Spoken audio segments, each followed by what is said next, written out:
Welcome to ప్రజా television news బులెటిన్ల ముందుగా headlines. కర్నూలులో గంజాయి రవాణా ముఠా అరెస్ట్.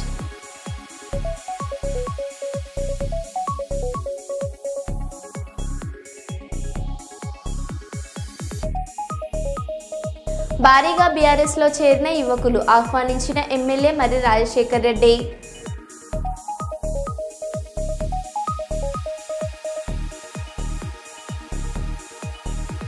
తెలంగాణలో తొలిసారిగా ప్రభుత్వ పాఠశాలలో ఏఐ ల్యాబ్ ఏర్పాటు.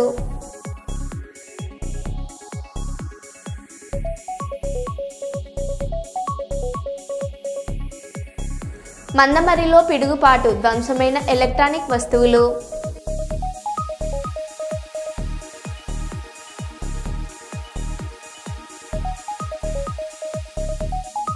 యూరియా కోసం పడికాపులు కాస్తున్న రైతుల ఆకలి తీర్చిన కోనేరు కోనప్ప.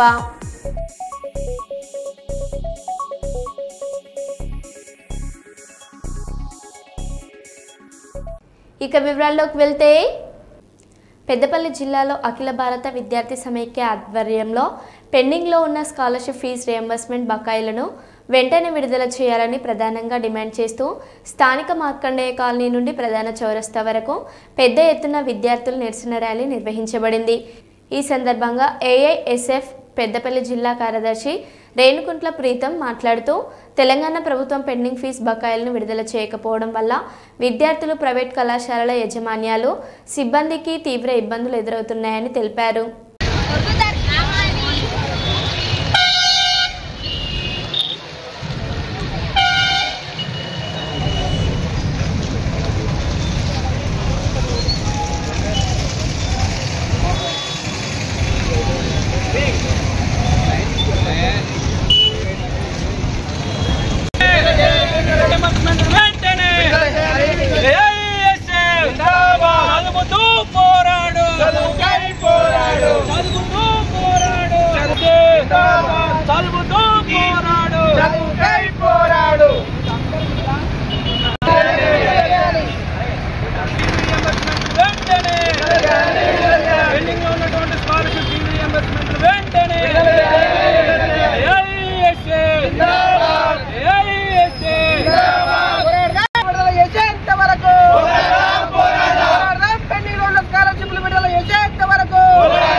మనం చూసుకున్నట్లయితే కాంగ్రెస్ ప్రభుత్వానికి విద్యార్థులపై చిత్తశుద్ధి ఉంటే వెంటనే పెండింగ్ లో ఉన్నటువంటి స్కాలర్షిప్ ఫీజు రియంబర్స్మెంట్ 8,600 కోట్ల బకాయిలను వెంటనే విడుదల చేయాలని అఖిల భారత విద్యార్థి సమైక్యగా మార్కండేయ కాలనీ నుంచి ప్రధాన చౌరస్తా వరకు నిరసనగా మేము తెలపడం జరుగుతూ ఉంది.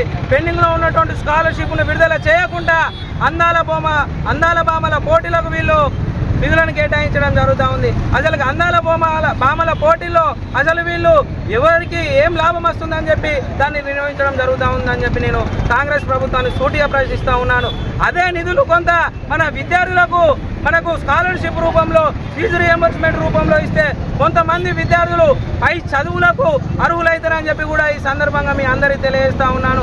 మనము తెలంగాణ రాష్ట్రంలో కాంగ్రెస్ ప్రభుత్వ పాలన వస్తే విద్యార్థుల భవిష్యత్తు మారుతుందని చెప్పి ప్రతి ఒక్కరు కూడా మనకు ఓటేసి గెలిపించుకోవడం జరిగింది.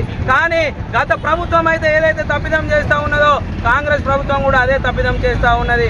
విద్యార్థులు తలుచుకుంటే ప్రభుత్వాలను కొల్లగొడతాయని చెప్పి, ప్రభుత్వాలను నిర్మిస్తాయని చెప్పి కూడా ఈ సందర్భంగా తెలియజేస్తా ఉన్నాను. కాంగ్రెస్ ప్రభుత్వమా, ఒక్కసారి మీకు విన్నవిస్తా ఉన్నాము, పెండింగ్ లో ఉన్నటువంటి స్కాలర్షిప్ ఫీజు రియంబర్స్మెంట్ ని వెంటనే విడుదల చేయకపోతే ఎమ్మెల్యే కార్యాలయాలను, మంత్రుల కార్యాలయాలను కూడా ముట్టడియడానికి వెనుకపోమని చెప్పి కూడా ఈ సందర్భంగా తెలియజేస్తా ఉన్నాము. ఈ రోజు నిరసనగా మేము ఒక క్రమశిక్షణతో వచ్చి చేస్తూ ఉన్నా కూడా మీరు ఎంతో మందితో ఇబ్బందులు చేసే ధోరణి మీరు ప్రయత్నాలు చేస్తూ ఉన్నారు. ప్రయత్నాలకు భయపడే సంఘం కాదు ఇదని చెప్పి కూడా మేము హెచ్చరిస్తూ ఉన్నాము. భవిష్యత్తులో మీరు ఈ రానున్న రోజుల్లో కూడా ఇప్పుడు డిగ్రీ కళాశాల యాజమాన్యాలు అన్న ఉన్నటువంటి ఉపాధ్యాయులు కూడా మనకు పాఠాలు బోధించాలనంటే వాళ్ళకి ఇచ్చే నిధులను కూడా కేటాయించలేని పరిస్థితి. వాళ్ళకు కూడా ఒక పొట్ట ఉంటుంది, వాళ్ళకు కూడా జీతాలు అంటేనే మన కాలేజీలను నడపగలుగుతారు. వాళ్ళకు అన్యాయం చేస్తూ ఉన్నారు. ఇటు 4 సంవత్సరాల నుంచి గత ప్రభుత్వం చేసిందంటే వాళ్ళకు ఒక శిక్ష పడ్డది. మీరు కూడా అదే ధోరణిలో మీరు వ్యవహరిస్తే మీకు కూడా అదే శిక్ష పడుతుందని చెప్పి కూడా ఈ వేదిక నుంచి నేను హెచ్చరిస్తూ ఉన్నాను. కర్నూలు జిల్లాలో ఓవైపు ప్రభుత్వ పాఠశాలలో ఉపాధ్యాయులు విద్యార్థులు సున్నితమైన అవయవాలపై కర్కశంగా కొట్టడంతో సంతోష్ నగర్ ఉర్దూ గురుకుల పాఠశాలలో వాయువు వచ్చి స్పృహ తప్పి పడిపోయారు. మరోవైపు ప్రైవేట్ పాఠశాలలో ప్రమాదకరంగా ఉన్న స్కూల్లో గోడకూలు ఒక విద్యార్థి చనిపోగా మరికొందరు విద్యార్థులు గాయాల పాలయ్యారు. విద్యాశాఖ అధికారులు మామూలు మత్తులో జోగుతున్నారని ఎస్ఎఫ్ఐ విద్యార్థి సంఘం సిపిఎం నాయకులు ఆరోపిస్తున్నారు. అంతా కొంచెం చూడండి, ఇట్లా వాళ్ళు లేదనేమో క్యాన్సల్ చేయాలి. మీరు అందరూ మీరు చేయలేకుండా మనం చేస్తాం. బడి పల్ల కొడతాం. మళ్ళీ ఇప్పుడు 1, 2 మళ్ళీ మీరు మాకు ఏం తప్పకూడదు. ఇంకా చేసినాం ఇంకా లేట్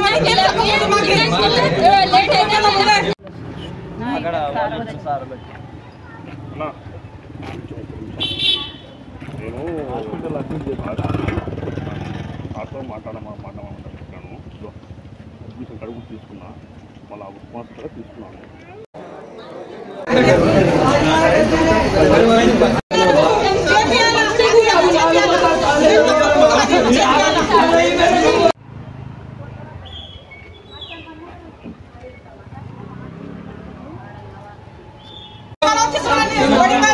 ఎట్లా పడింది ఎట్లా ఎవరైనా మంచిగా వస్తున్నారు.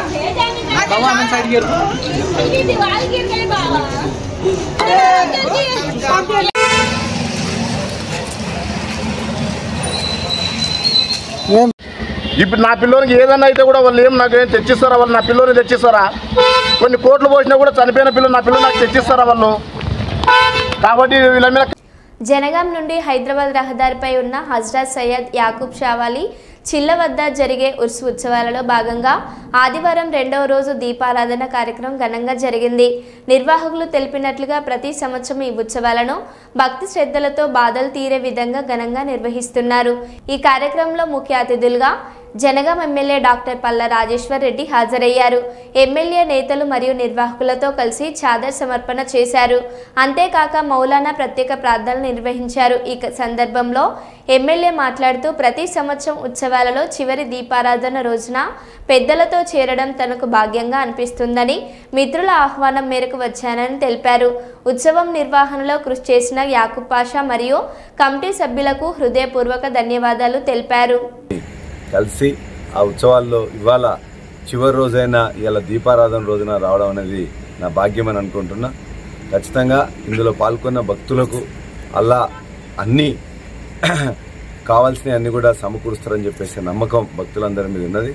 అవన్నీ నెరవేరాలని చెప్పి నేను మనసారా కోరుకుంటూ నాకు ఇట్లా పాల్గొనే అవకాశం ఇచ్చిన మిత్రులు యాకూబ్ పాషాకు మిగతా కమిటీ అందరూ కూడా ధన్యవాదాలు తెలియజేస్తున్నాను.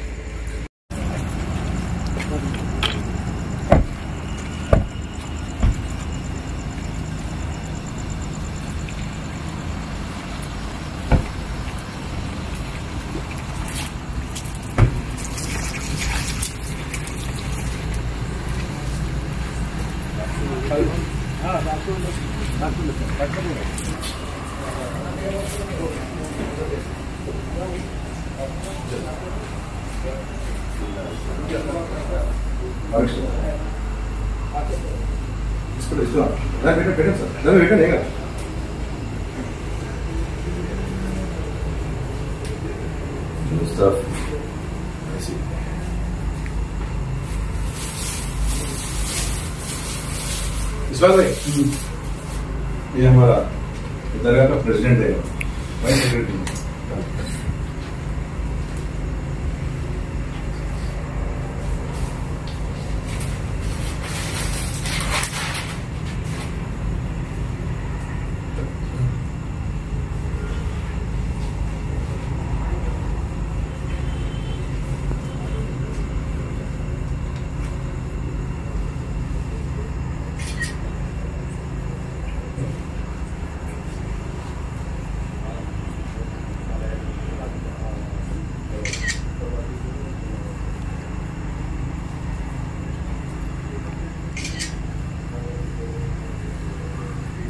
रहता है इधर regular book current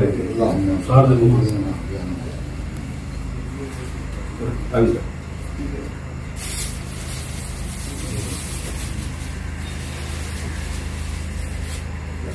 sir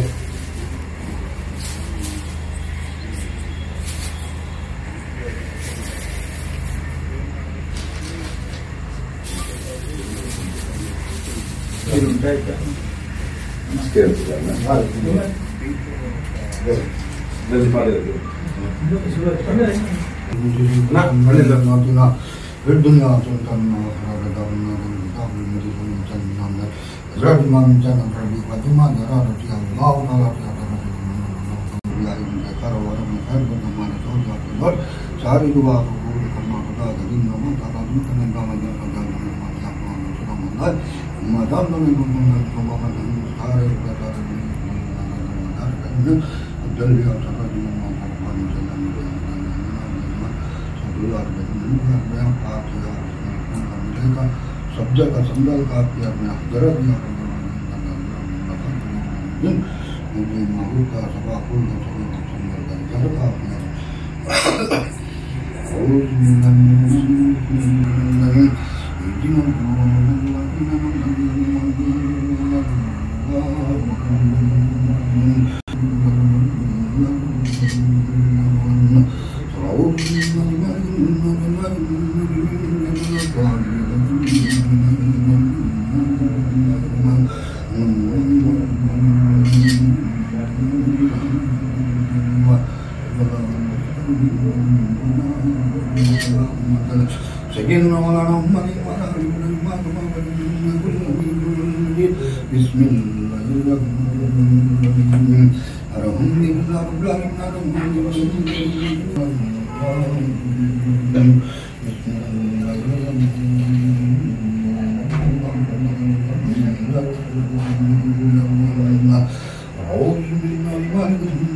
Peddapalli జిల్లా రామగుండం నియోజకవర్గంలో హిట్లర్ పాలన నడుస్తుందని, అధికారాన్ని అడ్డుపెట్టుకుని ఎమ్మెల్యే రాజ్ ఠాకూర్ ప్రశ్నించే గొంతును నొక్కుతున్నారని బీఆర్ఎస్ జిల్లా అధ్యక్షులు కోరకంటి చందర్ ఫైర్ అయ్యారు. నియోజకవర్గంలో కూల్చివేతలకు వ్యతిరేకంగా బీఆర్ఎస్ బంద్ను కాంగ్రెస్ నేతలు వ్యాపారాలను బెదిరించి విరపింపజేశారని ఆయన అసహనం వ్యక్తం చేశారు. కాంగ్రెస్ పాలనలో ప్రజాస్వామ్యం ఉనికి ప్రశ్నార్థకమైందన్నారు. శాంతియుతంగా బంద్ పాటిస్తున్న వ్యాపారస్తులపై కాంగ్రెస్ నాయకులు బెదిరింపులకు పాల్పడడం సరైనది కాదన్నారు. అభివృద్ధి పేరుతో కమిషన్ల కోసం ఎమ్మెల్యే అండ్ కో దౌర్జన్యాలకు పాల్పడుతున్నారని చందర్ ఆగ్రహం వ్యక్తం చేశారు. నియోజకవర్గంలో అరాచక పాలనపై కలెక్టర్కు వినతి పత్రం సమర్పించనున్నట్లు ఆయన తెలిపారు. హిట్లర్కు పట్టిన గతి రామగుండం ఎమ్మెల్యే రాజ్ ఠాకూర్కు పడుతుందని, ప్రజలు సరైన సమయంలో తగిన గుణపాఠం చెబుతారని ఆయన హెచ్చరించారు.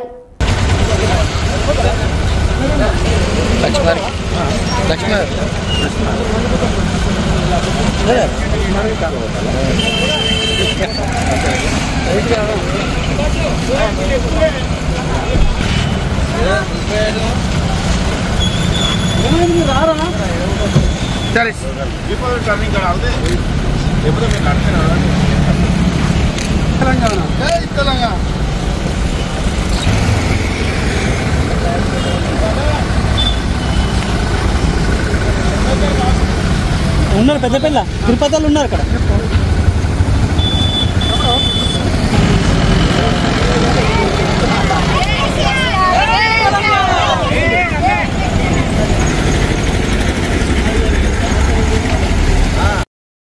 హిట్లర్ పాలనను తలపించేటువంటి విధంగా రామగుండం శాసనసభ్యులు రాజ్ ఠాకూర్ మక్కన్ సింగ్ గారు చేస్తూ ఉన్నారు.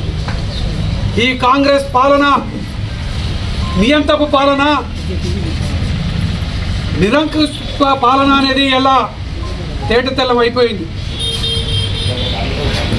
లక్ష్మీనగర్లో మాకు నష్టం జరుగుతుంది, నష్టపరిహారం ఇవ్వాలని చిరు వ్యాపారస్తులు,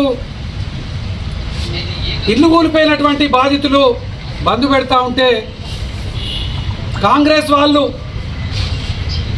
వాళ్ళను బెదిరించి మీకు ఇప్పుడు 5 ఫీట్లే అంటున్నాం, మీరు బంద్ పెడితే 10 ఫీట్లు తీసేస్తాం అని చెప్పేసి ఇలా బెదిరిస్తున్నటువంటి దుర్మార్గమైనటువంటి పాలన, హిట్లర్ పాలనను తలపించే విధంగా రామగుండంలో పాలన సాగుతూ ఉంది. గతంలో హిట్లర్కు జరిగినటువంటి బుద్ధి గుణపాఠం ప్రజల నుండి వచ్చినటువంటి సందర్భాన్ని కూడా చరిత్రలో చూసినాం. రేపు రాబోయే కాలంలో రామగుండంలో ఈ కాంగ్రెస్ పార్టీకి, ఈ కాంగ్రెస్ నాయకులకు తప్పకుండా ప్రజలు బుద్ధి గుణపాఠం చెప్తారు. ఈరోజు ఈ బంద్ను ఇలా మీరు తాత్కాలికంగా వాళ్ళను బెదిరించవచ్చు కాక, వాళ్ళ మనసులో ఉన్నది మీరు చేసేటువంటి దుర్మార్గమైనటువంటి పాలన వాళ్ళు ఇలా చూస్తూ ఉన్నారు. అభివృద్ధి పేరిట మీరు కమిషన్ల కోసం చేసేటువంటి పాలనను కూడా చూస్తూ ఉన్నారు. అందుకే ఈరోజు మేము కలెక్టర్ గారికి వినతి పత్రం ఇవ్వడానికి కూడా పోతున్నాం. తప్పకుండా అధికారులు రామగుండంలో ఏ రోడ్డు ఎంత వెడల్పు చేస్తారో ముందస్తుగానే ప్రకటించాలని కూడా మేము ఈ సందర్భంగా డిమాండ్ చేస్తూ ఉన్నాం. జై తెలంగాణ. కర్నూలు జిల్లా అదోని పట్టణంలో డిఎస్ఎఫ్ ఆర్పీఎస్ఎఫ్ బాలు విలేకరుల సమావేశంలో సెలవు దినాల్లో తరగతులు నిర్వహించిన శ్రీ చైతన్య పాఠశాలపై తక్షణమే విచారణ జరపాలని డిమాండ్ చేయడం జరిగింది. సబ్ కలెక్టర్ భరద్వాజ్కు వినతి పత్రం సమర్పిస్తూ పాఠశాల ముందు ఫీజుల పట్టిక బహిరంగంగా వేయాలని మరియు స్కూల్ ఫీజు, యూనిఫామ్ ఫీజు ఎంత తీసుకుంటున్నారో తక్షణమే పరిశీలించాలని కోరారు. డిఎస్ఎఫ్ నేతలు పేర్కొన్నారు. ప్రభుత్వ నిబంధనలను ఉల్లంఘిస్తూ చైతన్య పాఠశాల సెలవు దినాల్లో తరగతులు నడుపుతున్న సంగతి గమనించినప్పటికీ జిల్లా విద్యాశాఖ అధికారులు ఎందుకు చర్యలు తీసుకోలేదని ప్రజలలో ఆందోళన ఉంది. ఈ కార్యక్రమంలో డిఎస్ఎఫ్ నాయకులు గిడ్డయ్య, వినోద్, సూరి తదితరులు పాల్గొన్నారు. జిల్లా విద్యాశాఖ అధికారులు చైతన్య పాఠశాలకు యాజమాన్యానికి ఒత్తాసు పలకడం అంటే రద్దు చేయాలి. శ్రీ చైతన్య పాఠశాల గుర్తింపు వెంటనే సబ్ కలెక్టర్ కార్యాలయం దగ్గర డిఎస్ఎఫ్ ఆర్పీఎస్ఎఫ్ విద్యార్థి సంఘాల ఆధ్వర్యంలో సార్ గారికి వినతి పత్రం ఇవ్వడం జరిగింది. సార్ కూడా సబ్ కలెక్టర్ సార్ గారు సానుకూలంగా స్పందించడం జరిగింది. ఈ విషయం నాకు నిన్ననే తెలిసింది. ఈ విషయం పైన శ్రీ చైతన్య యాజమాన్యం పాఠశాల పైన తక్షణమే చర్యలు తీసుకుంటామని హామీ ఇవ్వడం జరిగింది. అంటే సార్ మేము ఒకటే అడుగుతా ఉన్నాం, ఈ రోజు జిల్లా విద్యాశాఖ అధికారి గారు కేవలం ఈ రోజు సండే రోజున క్లాసులు పెడుతున్నా కూడా ఈ రోజు కన్నెత్తి స్థానికంగా ఉన్నటువంటి డిప్యూటీఓ సార్ గారు మరి చూడకపోవడము, వాళ్ళకు వత్తాసు పలుకుతున్నటువంటి పరిస్థితి ఈ రోజు ఆదోళనలో ఏర్పడింది. అంటే ఈ రోజు పాఠశాలల్లోన ప్రభుత్వ నిబంధనలు ఏమున్నాయి?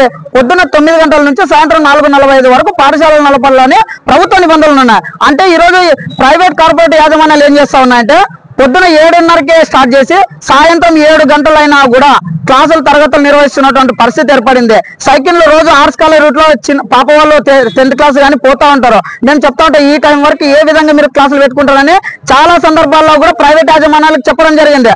అంటే వాళ్ళు వేలకు వేలు తల్లిదండ్రులు ఫీజులు కడుతున్నారు, మేము పెట్టుకునేది ఇదే, ప్రభుత్వ నిబంధనలు పాటించము అనే రీతిలో మాట్లాడుతున్నటువంటి పరిస్థితి ఏర్పడింది. ఈ రోజు అంటే చైతన్య పాఠశాలకు ప్రభుత్వ నిబంధనలు వర్తించవా? ఈ రోజు సండే దినం రోజు ఎందుకు క్లాసులు పెట్టినారు అంటే ప్రభుత్వ నిబంధనలు తుంగులో దొక్కి వేలకు వేలు బుక్స్ ఫీజు, యూనిఫామ్ ఫీజు, తర్వాత ట్యూషన్ ఫీజు ఇలా రకరకాల పేర్లతో వసూలు చేస్తున్నారు. అయినా కూడా డిప్యూటీ డిఓ సార్ గారు ఒక్కసారి కూడా తనిఖీ చేసిన పాపన ఈ రోజు మనం చూస్తున్నటువంటి పరిస్థితి ఏర్పడింది. డిప్యూటీ డిఓ సార్ గారికి ఒకటే తెలియజేస్తున్నాం, సార్ మీరు తక్షణమే చైతన్య పాఠశాలను విజిట్ చేయండి, తక్షణమే స్కూల్ ఫీజు, యూనిఫామ్ ఫీజు ఎంత వసూలు చేస్తున్నారో నోటీస్ బోర్డులో ఫీజుల పట్టిక వేసినారా లేదా అనేది ఖచ్చితంగా విచారణ చేయకపోతే పెద్ద ఎత్తున ఆందోళన కార్యక్రమాలు నిర్వహించేందుకు డిఎస్ఎఫ్ ఆర్పీఎస్ఎఫ్ విద్యార్థి సంఘాలుగా ముందుంటామని తెలియజేసుకున్నాం. అలాగే టీచర్లు కూడా సెలవు దినాల్లో ఇండ్ల దగ్గర ఉండాల్సిన టీచర్లు కూడా వర్కింగ్ డే రోజు సెకండ్ సాటర్డే వచ్చినా సండే వచ్చినా సార్ వాళ్ళని కానీ మేడం వాళ్ళని కానీ పిలుచుకొని వచ్చి వర్కింగ్ చేపిస్తున్నటువంటి పరిస్థితి ఏర్పడింది. అంటే ఇవన్నీ విద్యాశాఖ అధికారులు కనిపించడం లేదా? జిల్లా విద్యాశాఖ అధికారి గారు ఏం చేస్తా ఉన్నారు అంటే ప్రైవేట్ కార్పొరేట్ స్కూళ్ళకు వత్తాసు పలుకుతున్నారా సార్ మీరు? కాబట్టి ఇప్పటికైనా సార్ మేల్కొని మేము ఇచ్చినటువంటి రిప్రజెంటేషన్ ని దృష్టిలో ఉంచుకొని విద్యార్థి సంఘాలుగా ఏవైతే ఇచ్చినారో వాటిని విచారణ చేయాలని మేము డిఎస్ఎఫ్ విద్యార్థి సంఘంగా ఆర్పిఎస్ఎఫ్ విద్యార్థి సంఘంగా మేము డిమాండ్ చేస్తాం జిల్లా విద్యాశాఖ అధికారులు. నా పేరు ఉదయ్ కుమార్, డిఎస్ఎఫ్ జిల్లా అధ్యక్షుడు. ఆంధ్రప్రదేశ్ గ్రంథాలయ సంఘం మరియు గాడిచెర్ల ఫౌండేషన్ సాహితీ సదస్సు సంయుక్తంగా మహనీయుల జయంతి ఉత్సవాల సందర్భంగా విద్యార్థులలో మేధోశక్తిని పెంపొందించేందుకు మరియు మహనీయుల చరిత్రను ముందుకు తీసుకెళ్లేందుకు క్విజ్ పోటీలను మాంటేశ్వరి పాఠశాలలో ఏర్పాటు చేసింది. పోటీలలో గెలుపొందిన విద్యార్థులకు నగదు బహుమతులను మరియు పురస్కారాలను అందజేయడం జరుగుతుందని సాహితీ సదస్ కమిటీ మెంబర్ కేవి సుబ్బలక్ష్మి మరియు మాంటేశ్వరి పాఠశాల ప్రధానోపాధ్యాయురాలు కె స్వర్ణలత తెలిపారు. ఈ కార్యక్రమంలో పురస్కారాలు 14వ తేదీ మద్దూరు నగరంలోని పింగళి సూరన్న తెలుగు తోటలో ప్రధాన హస్తాలచే అందజేయబడుతుందని తెలిపారు. ముఖ్య అతిథులుగా మాన్యం రాయుడు, గుత్తికొండ సుబ్బారావు పాల్గొని విద్యార్థులకు బహుమతులను అందజేయనున్నారు.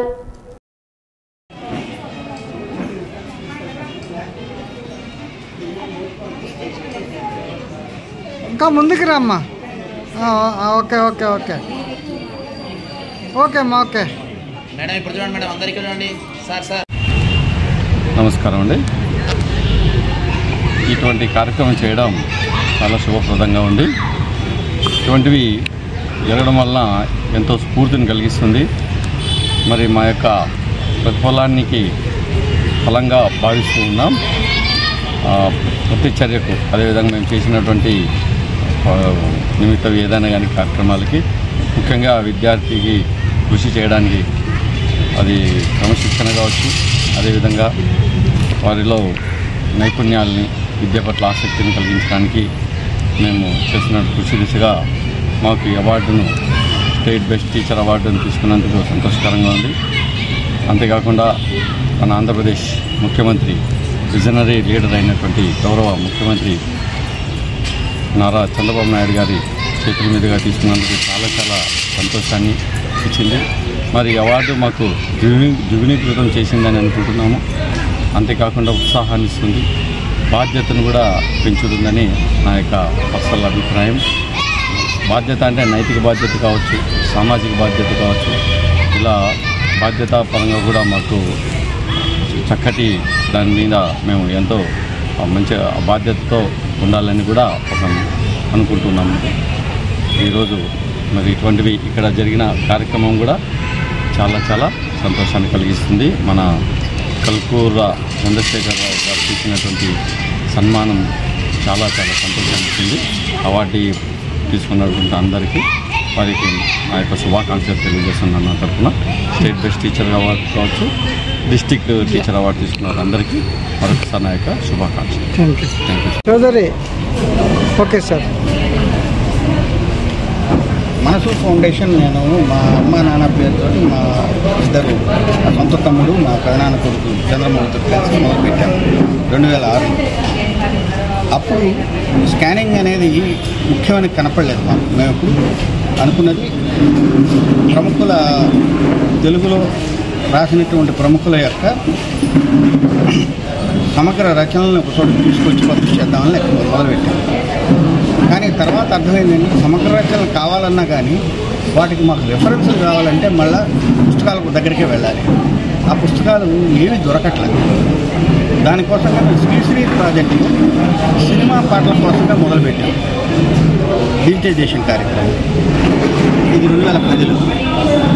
2014-15 నాటికి వచ్చేసరికి అన్నీ కాపీ స్కాన్ చేయటం చోట పెడతామని మొదలు. ఈ లోపలే 2008 నుంచి కథానిలయంలో వాళ్ళు దాచిపెట్టేటువంటి కథలన్నీ కూడా స్కాన్ చేసి ఒక చోట పెట్టడం మొదలైంది. 2014లో ఒక వెబ్సైట్ పెట్టి కథానిలయం అనే పేరుతో మేమే ప్రజలకు అందేటట్టుగా చూడటం మొదలెట్టాం. మొదట్లో 4000 కథలు ఉండేవి. రమణమూర్తి గారిని స్నేహితుడు, రిటైర్డ్ బ్యాంక్ ఎంప్లాయీ, ఆయన సొంత ఒక్క చేతితోటి 71,000 కథలను కత్తిరించి పెట్టారు. ఇప్పుడు 75,000 కథలు ప్రజలకు నేరుగా అందుబాటులో ఉన్నాయి. ఇది ఇప్పటిదాకా వేరే భాషల్లో ఎక్కడ కూడా ఈ రకంగా కథల కోసంగా ఉన్నటువంటి ఒక గ్రంథాలయం ఉందనేటటువంటిది మనకి ఇంకా గమనికలోకి రాలేదు. అందువల్ల తెలుగులో మాత్రమే ఇంత పెద్ద స్కేల్లో కథల కోసంగా ఒక వెబ్సైట్ జరగడం మొదలుపెట్టింది. దీనికి కారణం ఏంటంటే మనం చేసినటువంటి స్కానింగ్ యాక్ట్. ఇంకా చాలా కథలు కూడా చేర్చాలి. అలాగే ఇతర పుస్తకాలు రకరకాల మ్యాగజైన్స్ ఎవరు కూడా పరిరక్షించాలి, వాటిని కూడా ఒత్తిడి చేరుస్తూ ముందుకెళ్తున్నారు. ఇది పెట్టుకున్నది అమ్మా నాన్న పేరు మీద కాబట్టి మనం ఇవాళ సమాజానికి కూడా కొంత తెలియాల్సినటువంటి అవసరం ఉంది. కాబట్టి తల్లిదండ్రుల రుణమే కాకుండా సామాజిక రుణాన్ని కూడా తీర్చుకునేటువంటి దృక్పథంలో ఇది చేయటం మొదలెట్టాము. ఇవాళ కూడా 3 కోట్లు, ఈ సంవత్సరం ఆఖరికి 3 కోట్ల పేజీలు పూర్తయిపోతుంది. కానీ ఈ పని ఆపము. ఎంతవరకు మనకి పుస్తకాలు కానీ మ్యాగజైన్స్ కానీ దొరుకుతాయో మన దగ్గర లేనివి, వాటి దాకా అవి దొరికిన దాకా చేస్తూనే ఉంటాం. మరో బులెటిన్లో మళ్ళీ కలుద్దాం. Stay tune.